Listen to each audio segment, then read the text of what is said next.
20년 살면서 이런 건 우리 뉴욕에서는 처음인 것 같아요. 소위 미국 사람들이 이러한 상황을 보고 종말론적, 종말이다, 아포칼립틱이라는 단어를 쓰죠. 그래서 이 종말을 보는 것 같다라는 이야기도 하는 것을 들었습니다. 이 자연재해라는 보도보다는 자연의 재앙이었다. 이런 자연재해를 보면서 삶의 소중한 것이 무엇인가를 다시 한번 깨닫게 해주는 계기가 아니었나라는 생각을 해봅니다.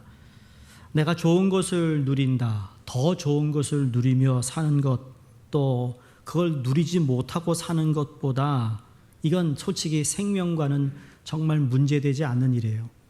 그렇게 좋은 차들을, 침수된 차를 다 놓고 내려온 차 주인의 모습들을 보면서 그것보다 더 중요한 것은 생명이라는 것이죠. 서부에는 산불로 아직도 산불이 계속 타고 있고, 또 중남미는 허리케인과 지진으로, 이런 식으로 계속 폭풍이나 쓰나미나 대지진이 끊임없이 우리가 살고 있는 지구에 임한다면 사람의 한계를 뛰어넘는 일들이기에 아마 버틸 힘이 없을 것입니다. 전문가들의 이야기를 들어보면 그런 얘기합니다. 우리가 홍수가 나서 플러드가 되면 지구 어느 곳에서 다른 곳에서는 가뭄으로 사람들이 또 굶어 죽는다고. 이게 자연에서 일어나는 일들이라는 거예요. 그러니까 기후변화로 인한 심각성을 깨달아 우리가 어떻게 살아야 할까라는 것을 경각심을 주는 그러한 사건이었다라고 생각이 됩니다. 오늘 노아 홍수라는 주제로 여러분과 말씀을 나누게 된 배경이 그런 겁니다. 이 홍수가 난 것을 보면서 제 마음속에 이 창세기 6장, 7장, 8장의 말씀이 기억이 났습니다. 그래서 노아 홍수를 통하여 다시 하나님이 우리에게 주시고자 하는 메시지가 무엇인가를 이렇게 묵상하는 가운데 여러분과 함께 그 내용들을 나누려고 합니다. 여러분, 우리가 잊지 말아야 할 것은 이 역사에 보면 무서운 인류 멸망의 역사가 있었다라는 것을 성경이 우리에게 알려주고 있습니다. 그게 오늘 창세기 이제 6장에 나오는 말씀이잖아요. 그 멸망을 했는데 거기에 살아남은 사람들을 인하여 후손이 바로 저와 여러분이 이렇게 살고 있는 것이죠. 그걸 봤을 때 우리는 인류의 역사, 문명이 완전히 씻어 내려갈 수 있는 그러한 사건이 과거에 있었다는 것을 잊지 않고 마냥 내가 살 것처럼 살아가고 있는 모습은 아닌가라는 것을 또 생각하게 됩니다. 성경은 수천 년 전에 있었던 한 무서운 홍수 재앙의 원인이 단순히 지구 환경의 이상 변동에 있었던 것이 아니라고 말씀합니다. 다시 말해 그것은 자연재해가 아니었어요. 오늘 읽은 본문 말씀은 자연재해가 아니었다라는 겁니다. 이 재앙의 원인은 여러분 절대자에 대한 인간의 교만과 죄에 있었습니다. 이 홍수는 단순한 자연현상으로 일어날 수 없는 전 지구적이고 전 세계적인 심판이었다라는 것이 다릅니다. 창세기를 잘 살펴보면 이 본문부터 완전히 새로운 국면으로 접어들고 있는 내용을 우리가 알게 됩니다. 예를 들어 창세기 1장에서 5장까지의 내용은 주로 하나님이 모든 만물을 창조하셨어요. 그러고 난 후에 어떻게 되죠? 인간이 선악과를 따먹어 죄를 짓게 됩니다.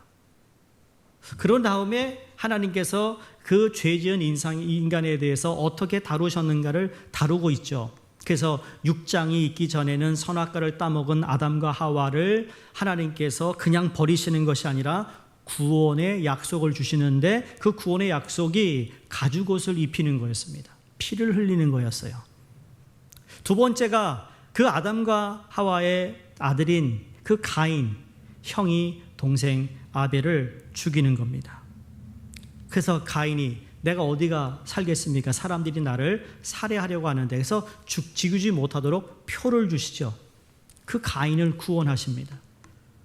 그 다음에 살인자로 알고 있는 라멕도 가인처럼 살게 하십니다. 그런데 이제 더 이상 하나님께서는 참지 않으시겠다라는 내용이 6장에서 시작이 되는 겁니다. 하나님께서 인류 전체를 심판하시려는 하나님의 무서운 진노가 죄에 대한 아주 격렬한 하나님의 마음이 표현되고 있다는 것을 우리가 보게 된다는 것입니다. 여러분, 노아 홍수의 성경적인 의미는 크게 세 가지로 요약할 수 있는데, 첫 번째로 노아 홍수는 인간의 죄에 대한 하나님의 보편적인 심판이라는 겁니다. 어느 한 개개인의 잘못을 이야기하는 것이 아니라 인류 전체를 판단하시고 심판하시는 하나님의 행위를 가리키고 있습니다. 오늘 본문 5절을 보시면 이렇게 기록되어 있죠. 여호와께서 사람의 죄악이 세상에 가득함과 그의 마음으로 생각하는 모든 계획이 항상 악하다 그랬습니다. 여러분, 생각과 마음이 악한 것으로 가득 찼다 그러면 게임 오버입니다. 게임 끝난 거예요. 영적 전쟁을 쓴 딘 셔먼이 그 책에 그러죠. 사단이 우리에게 공격해 올 때는 우리의 생각을 장악하고 우리 마음을 장악한다. 그러면 우리 입술에서 나오는 것은 다 악한 것이라고 그랬어요. 그러니까 내 생각과 마음이 빼앗기면 안 되는 거예요. 항상 우리의 생각으로 침투해 온다는 거죠. 너희는 아무것도 염려하지 말라. 기도와 간구함으로, 그렇죠? 우리 평강에 하나님께 모든 것을 아뢰라 그랬어요. 우리의 근심 걱정 얼마나 많아요. 세상살이 생각할 때 그건 우리의 무거운 짐인데 그걸 다 하나님께 염려하지 말고 기도하고 감사로 간구하라. 그러면 어떻겠습니까? 평강에 하나님께서 어떻게 우리의 마음과 생각을 지키시리라. 그분이 우리를 지켜주시니까 내 생각이라도 하나님의 뜻에 맞추려고 하는 거고, 내 마음이 멀어지려고 할 때마다 성령이 우리의 마음을 지켜주셔서 주님의 말씀에, 주님의 영혼에, 주님의 그 영으로 우리를 붙잡아주고 계시다라는 거죠. 그런데 이것이 딱 다 아무것도 붙잡아주지 못한다면 오늘 6장 5절에 나온 말씀처럼 우리의 생각과 마음이 다 악으로 가득 차 있다. 이걸 하나님께서 더 이상 참을 수가 없는 거예요. 끝인 거예요. 끝인 거.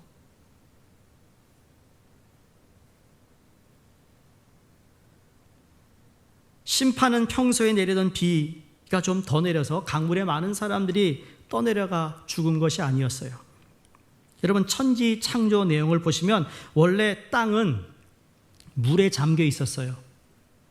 창세기 1장에 보시면 빛이 있으라 하신 후에 하늘과 그 다음에 물을 나누시죠. 그 다음에 세 번째 어떻게 하시죠? 하나님이 물에서 물과 땅을 나누시는데 땅이 물에서 솟아났다고 그랬어요. 그리고 물이 절대로 땅을 장악하지 못하도록 하나님께서 이렇게 딱 법칙을 만들어 놓으신 겁니다. 근데 하나님이 그 법칙을 잠깐 내려놓은 순간 어떻게 했습니까? 물이 땅을 다 덮어버리게 됩니다.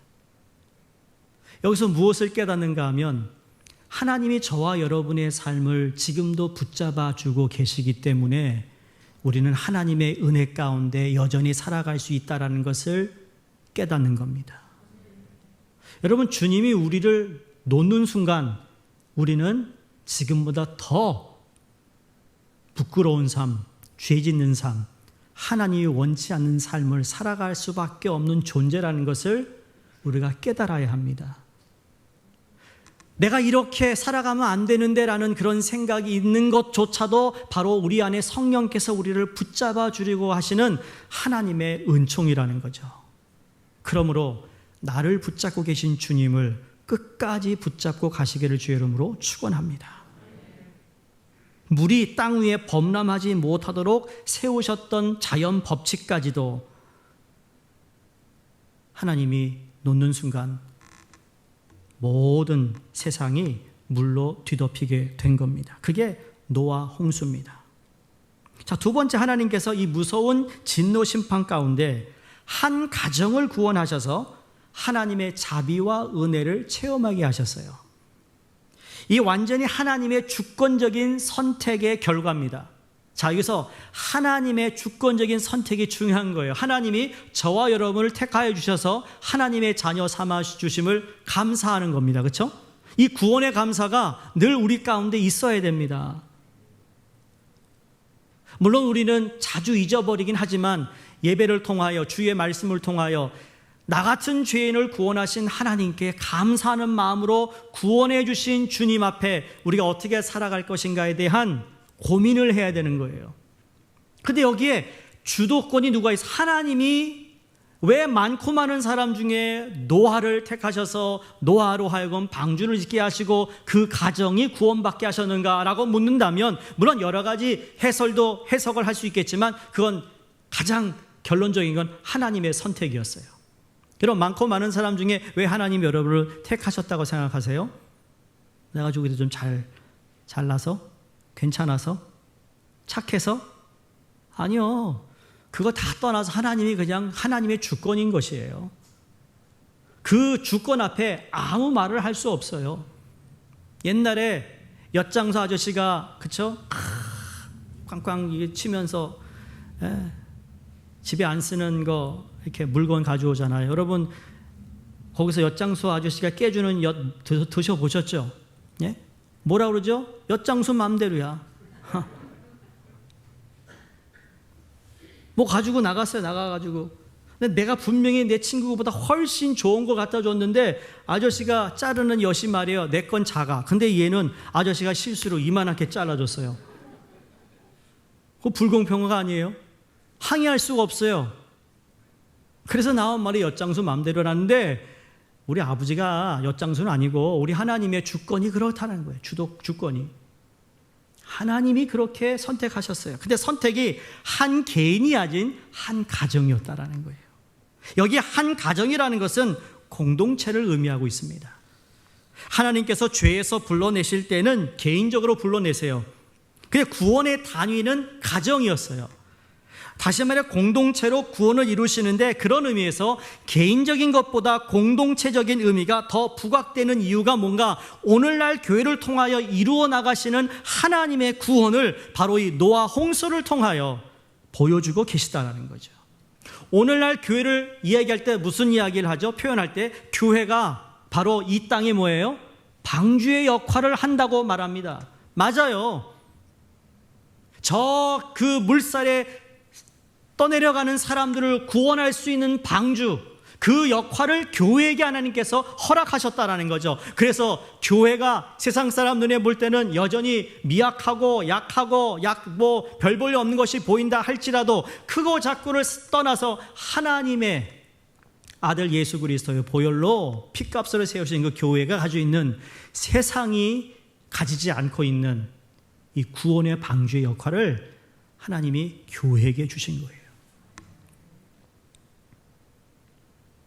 거기에 대해 우리는 자부심을 가질 필요가 있습니다. 왠지 아세요? 바로 세 번째 이유 때문이에요. 우리가 이 구원, 이 노아의 홍수를 통하여서 모든 것이 다 우주적인 사건입니다. 인간만 영혼을 구하신 것이 아니라 인간만 구하신 것, 모든 공중의 새와 동물들까지 다 쓸어내시고 이 방주 안에 모든 동물의 한 쌍씩만 넣게 하셨어요. 그리고는 다 하나님이 심판하셨죠. 왜 그렇게 하셨는가? 왜 노아의 가족들만 이렇게 구원시켰는가? 여러분, 구원받았다라는 건 하나님의 상속자가 되는 것입니다. 우리는 하나님의 상속자가 된 거예요. 하늘나라 있는 모든 게 다 우리 거라는 거예요. 그래서 우리는 하나님께 기도하는 거예요. 내 아버지가 되셔서. 하나님은 하늘에 계신 모든 것, 이 땅에 있는 것의 주인이기 때문에 우리는 그 아버지께 기도하는 특권을 받은 거예요. 그게 상속자에게 주어진 축복인 것입니다. 이 땅에 살면서 우리가 많은 것을 누리지 못한다고 여러분 마음 아파할 필요 없는 겁니다. 주시면 감사한 거고 안 주시면 그러나 이미 상속자로서의 삶을 살아갈 수 있는 믿음을 가지고 살아가면 되는 것이라는 거죠. 더 나아가 우리 모두는 상속자이기 때문에 서로에게 함부로 대하면 안 됩니다. 하물며 배우자에게도 함부로 대하면 안 됩니다. 돈을 벌던 못 벌던, 건강하든 건강하지 않든 간에 이 사람은 누구예요? 하나님의 상속자. 크게 얘기하세요. 자, 우리 여자 집사님들 남편 보시고 이 남편은 하나님의 상속자다. 이 말을 안 하시네. 큰일 났네. 안 믿어주시나 봐. 자, 그럼 우리 남자 우리 성도에도 우리 만약에 배우자 옆에 앉아 계시면 그러세요. 당신은 하나님의 상속자. 역시 남자가 좀 낫네요. 예. 우리가 보기에는 참 아닌 것 같아도 하나님이 택하신 백성이니까 우리 모두는 하나님의 상속자입니다. 믿으세요? 예. 자, 다시 한번 할게요. 이거 좀 우리 화끈하게 하자고요, 오늘. 자, 손을 좀 펴보세요. 펴시고 옆에 배우자가 있으면 배우자에게 더더욱. 당신은 하나님의 상속자. 예. 어떤 분은 나는 하나님의 상속자 그러시는데 하나님의 상속자예요. 우리 모두는. 그래서 we have to treat others with respect. 우리가 그 사람을 존경함으로 우리가 대해줘야 돼요. 그 사람의 어떤 재능을 다 떠나서 왜 하나님이 그렇게 보고 계시는데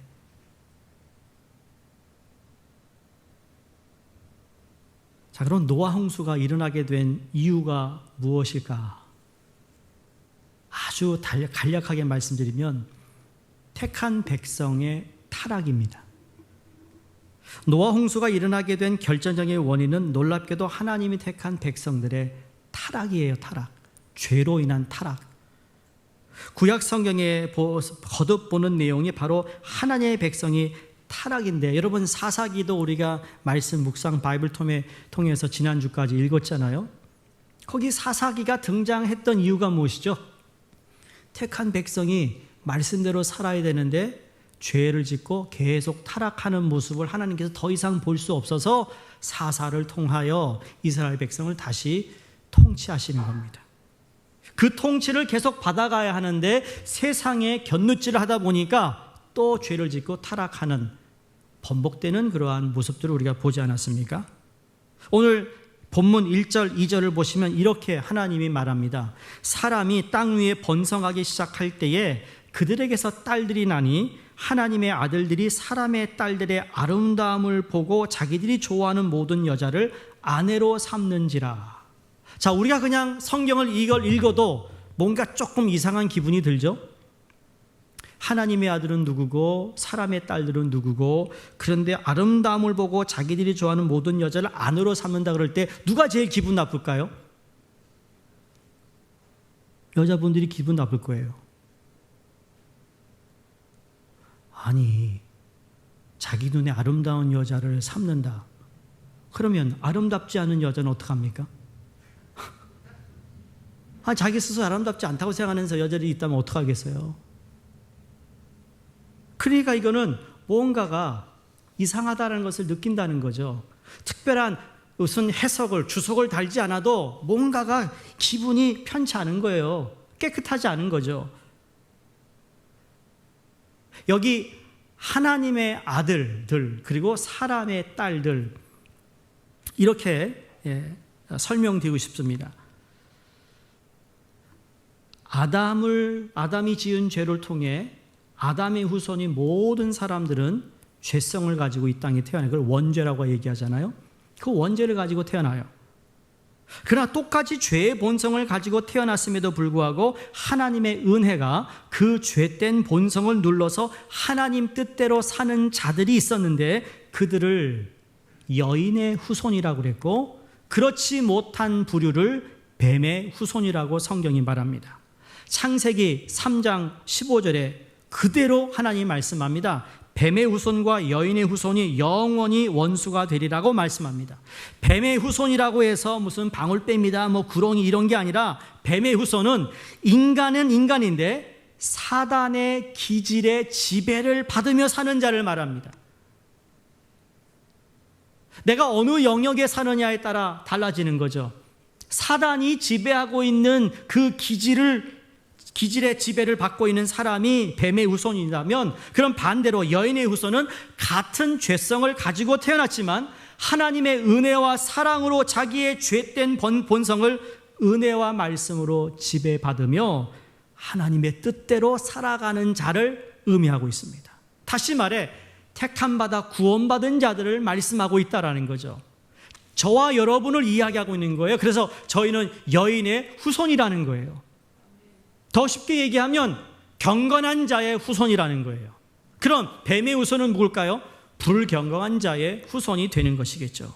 근데 어떤 일이 벌어졌나 하면 이 경건한 후손들이 그만 불경건한 후손들이 누리고 있는 세상의 아름다움을 보기 시작했습니다. 불경건한 후손은 이 세상에서 하나님이 없이 사는 사람들을 의미하고 있습니다. 악기를 개발해요, 노래를 했어요, 철이나 동으로 날카로운 기계를 만들었어요, 아름다운 멋을 마음대로 부렸어요. 여러분, 성경적인 입장에서 아름다운 여성의 기준이 무엇일 것 같습니까? 아름다움의 기준이 뭘까요? 오늘날의 아름다움의 기준이 뭘까요? 여러분, 우리는 이 세상의 아름다움의 기준으로 사는 것이 아니라 하나님의 아름다운 기준이 무엇인가를 알고 살아야 우리는 만족하고 살아가고 감사하며 살아가고 은혜롭게 살아갈 수 있다고 믿습니다. 여러분, 성경적인 아름다움은 건강함이었습니다. 쉽게 말하면 건강함이에요. 건강함. 건강함. 외적으로나 내면적으로나 건강한 여성입니다.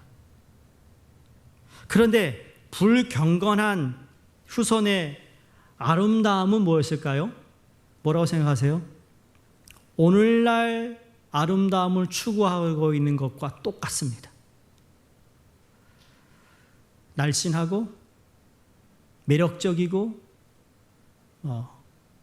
소위 이거 발라서 이쁘면 다 그게 최고인 줄 아는, 그게 바로 불경건한 후손들의 사람들이 정의 내렸던 아름다움이었습니다. 그런데 경건한 후손들이 어떻게 했어요? 그 불경건한 후손의 여인들의 아름다움을 보고 그 아름다움에 마음이, 생각이 계속 끌리다 보니 어떻게 됐어요? 계속 세속적인 물이 그 안에 들어오면서 하나님이 정의 내리신 여성의 아름다움에서 점점 멀어지게 되더라는 겁니다. 그 일이 벌어지고 있는 거예요. 여러분, 오해는 마시기 바랍니다. 여자분들, 그럼요, 연세에 맞게 잘 관리하셔야 되는 거 하셔야 됩니다. 그걸 얘기하는 게 아니에요. 그것밖에 모르면 큰일이라는 거예요. 뭐든지 그렇죠. 건강을 위해서 우리가 잘 내 자신을 관리해야 됩니다. 근데 그거를 위해서 모든 것을 올인한다면 그건 잘못된 거라는 거죠. 주님이 우리를 부르신 부름에 합당하지 않은 삶을 사는 겁니다. 창세기에 인간을 창조하시고 하나님이 보시기에 좋았더라. 여기에 보시기에 나는 아름다움의 기준을 얘기하는 거예요. 근데 그건 그 기준이 사람이 아니라 하나님이었다라는 거죠. 하나님이 아담과 하와를 지으신 다음에 너무 보기에 좋았더라. 하나님이 여러분을 만드셨잖아요. 여러분을 지으셨잖아요. 여러분의 모습이 이 세상의 기준에 볼 때는 그 기준치가 안 될 수도 있고 기준을 넘을 수도 있겠지만, 그러나 하나님이 여러분을 보실 때는 좋았더라예요. 좋았더라. 한번 다시 인사해 볼까요? 좋았대, 당신이. 네, 좋았더라. 이게 아름다움의 기준인 거예요. 마지막 평가를 누가 했느냐가 중요한 거죠. 누가 아름다움의 도장을 찍었느냐? 하나님이 평가하신 거거든요. 그러니까 여러분, 감사하시기 바랍니다. 하나님이 좋았더라 하신 거거든요. 자, 경건한 후손들이 매일 하는 일이 있었다면, 여러분, 구원받은 하나님의 백성들이 매일 해야 될 게 뭘까요? 주님과의 교제겠죠. 구약 성경에서는 하나님께 드리는 제사였을 겁니다. 아벨의 피 제사를 드리는 것이었어요. 하나님께 예배 드리는 것이었다라는 거죠. 여인의 후손, 경건한 자의 후손은 그들의 삶의 중심이 예배였다라는 겁니다. 그런데 그렇게 살다가 세상을 보니까 세상에는 별의별 것이 다 있는 것을 알게 되었어요. 경건치 않은 자들의 후손을 보니까 그들로 배울 것이 있는 것 같아요. 할 일이 많은 것 같아요. 재미있는 일들이 그들이 너무 많은 것 같아요. 그러다 보니까 불경건한 여인들의 육체적인 아름다움을 보고서 경건한 여자들이 가지고 있는 성경적인 아름다움을 버리기 시작했다라는 의미예요. 여기서 우리가 놀라운 것은 하나님께서 이 경건한 후손들을 하나님의 아들들이라고 부르고 계시다라는 거죠.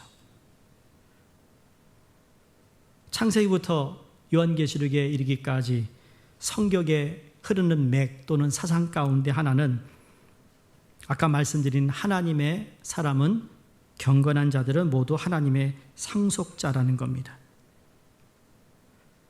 사람의 딸들이 아무리 아름다워도 하나님의 것을 얻을 수가 없다라는 사실입니다.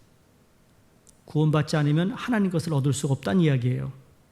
하나님께서 우리를 택하신 이유는 하늘에 있는 모든 부귀와 영화와 그 존귀를 다 우리에게 주시려고 택하셨는데 이게 얼마나 감사한 일입니까? 이 세상에 아무리 좋은 것이 많고 그 아름답다 하더라도 그들에게는 우리에게 주어진 것을 그들이 가질 수가 없다는 얘기예요. 그게 상속자의 가지고 있는 특권이죠. 사랑하는 성도님들, 우리는 경건한 자의 후손으로 살아가면서, 택함받은 사람으로 살아가면서 어떻게 살아야 하는 것이 제대로 사는 삶의 모습일까? 라고 묻고 싶습니다. 답은 너무너무 큰 게 아니라 아주 기본적인 겁니다. 베이직입니다. 경건한 사람은요, 오직 말씀에 따라 자제하는 삶입니다. 무슨 말인가 하면 하나님의 말씀이 내 안에서 작동되는 삶이에요. 몇 년을 교회 다녔다 중요하지 않아요. 내가 직분을 받지 않았다, 그것도 중요한 게 아니에요. 어떤 내 삶 가운데 큰 일을 만나든 작은 일을 만나든 염려와 걱정이 있는 일들을 만날 때마다 내 안에 하나님의 말씀이 작동하여 그 말씀이 나를 붙잡아주고 그 말씀이 나로 하여금 분별력을 가지고 오히려 하나님의 뜻을 따르려고 하는 그러한 몸부림침이 내게 있느냐를 보면 알 수 있어요. 솔직히 말하면 여러분, 세상에 가볼 거 많고 볼 거 많고 먹어볼 거 되게 많잖아요, 그렇죠? 요새 막 맛집 얘기 나오고 막 그러면 말이에요, 막 그거 눌러보세요, 유튜브에. 그럼 그 비슷한 거 계속 나와요. 그럼 내 마음속에 나 언제 저기 가보지?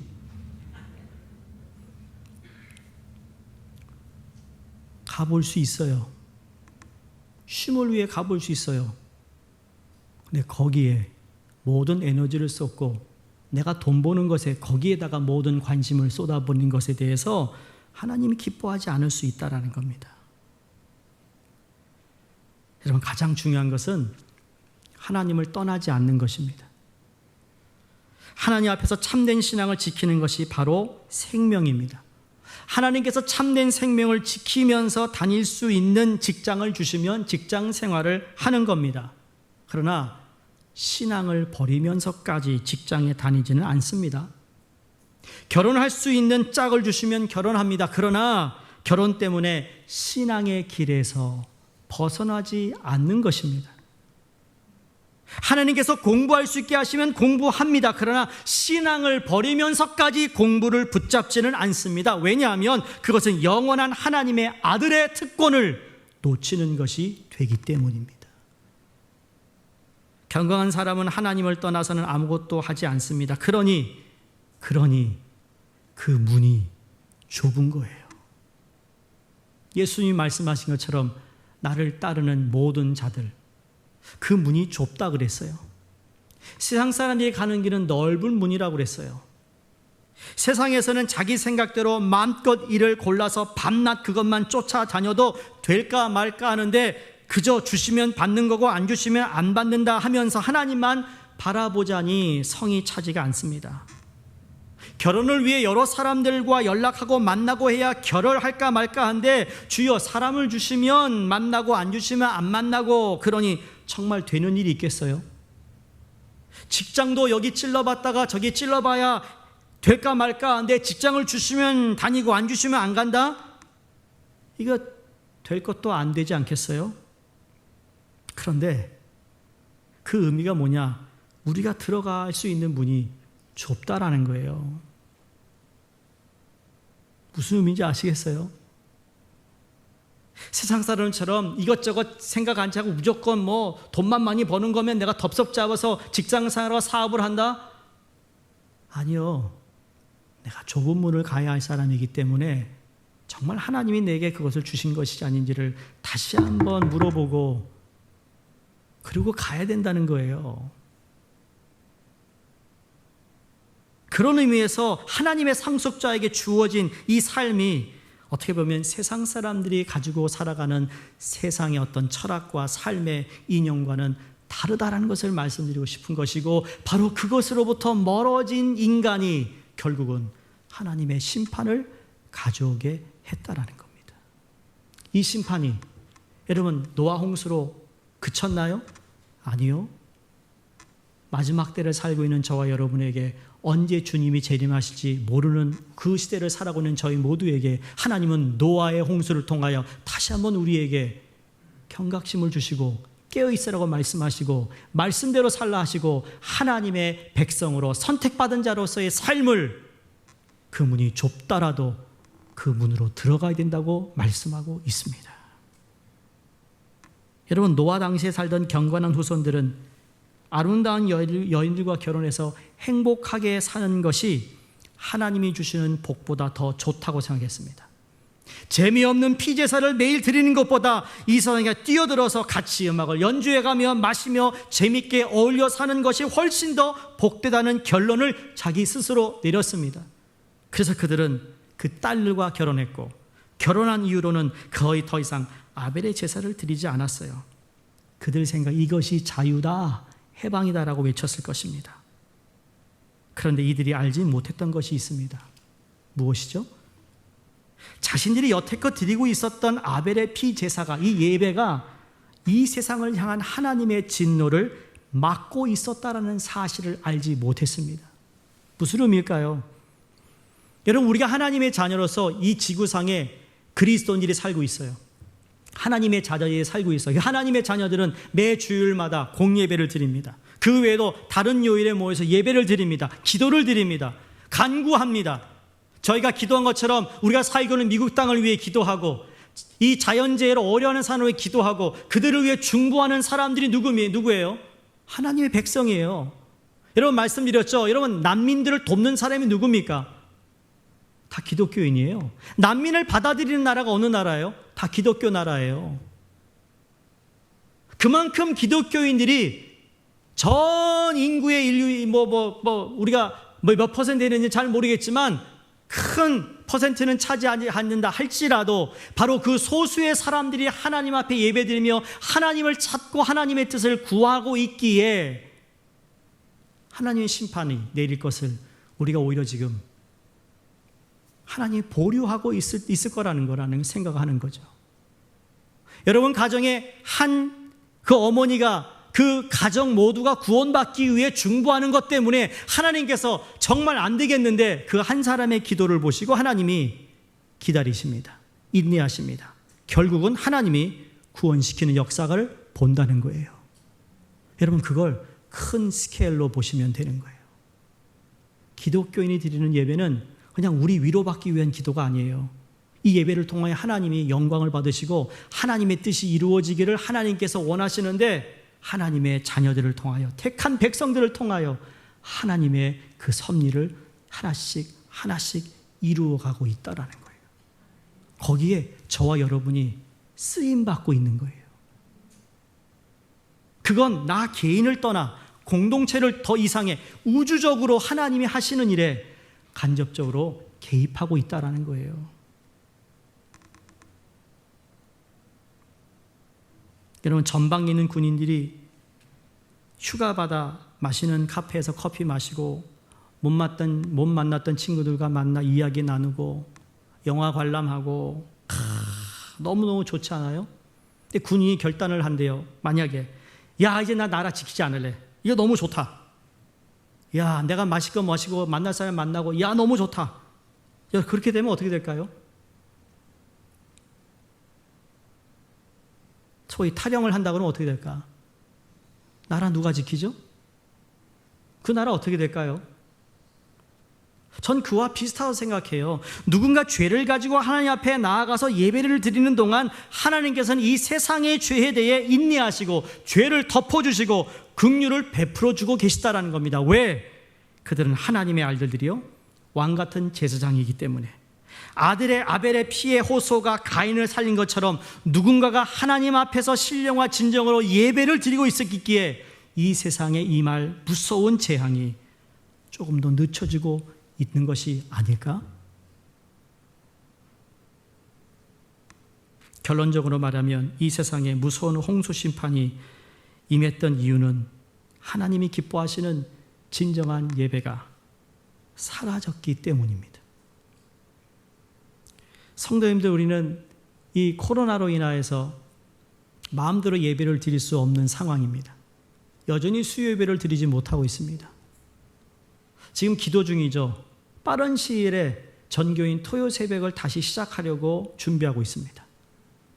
겨우 주일 한 번 예배 드리는 이 예배를 통하여 정말 하나님께서 우리에게 은혜를 베풀어 주셨지만, 여러분, 예배 드리는 자의 축복이 얼마나 대단한 것임을 오늘 이 말씀을 통해서도 우리는 다시 한번 깨닫게 되기를 바랍니다. 경건한 자들이 세속적인 여인과 결혼한 후 더 이상 예배를 드리지 않게 되자 그로부터 얼마 되지 않아 이 무서운 심판이 임했던 겁니다.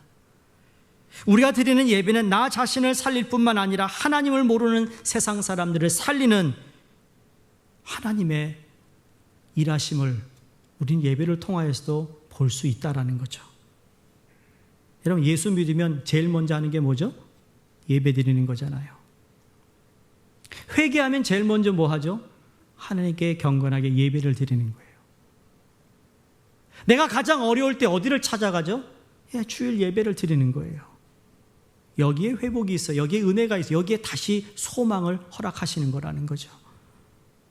오늘날 우리 믿는 사람들은 예배를 점점 더 소홀하게 생각하고 있지는 않은가? 여러분, 우리 자신에게 물어야 합니다. 예배를 드리느니 다른 것을 더 배우겠다고 생각하지는 않으신가요?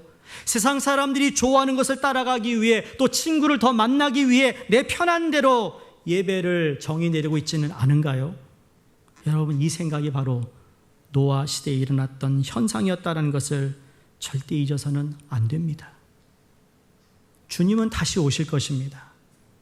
언제인지 모르지만 여러분, 우리는 준비된 자로서 주님 오시는 그날까지 신령과 진정으로 예배 드림을 통하 이 한 가지만 잘해도 하나님께서는 우리에게 허락하신 놀라운 축복이 예배를 통하여 임하며, 예배를 통하여 우리를 붙잡아 주시고 말씀을 통하여 우리를 다스려 주고 계심을 꼭 기억하시기를 바랍니다.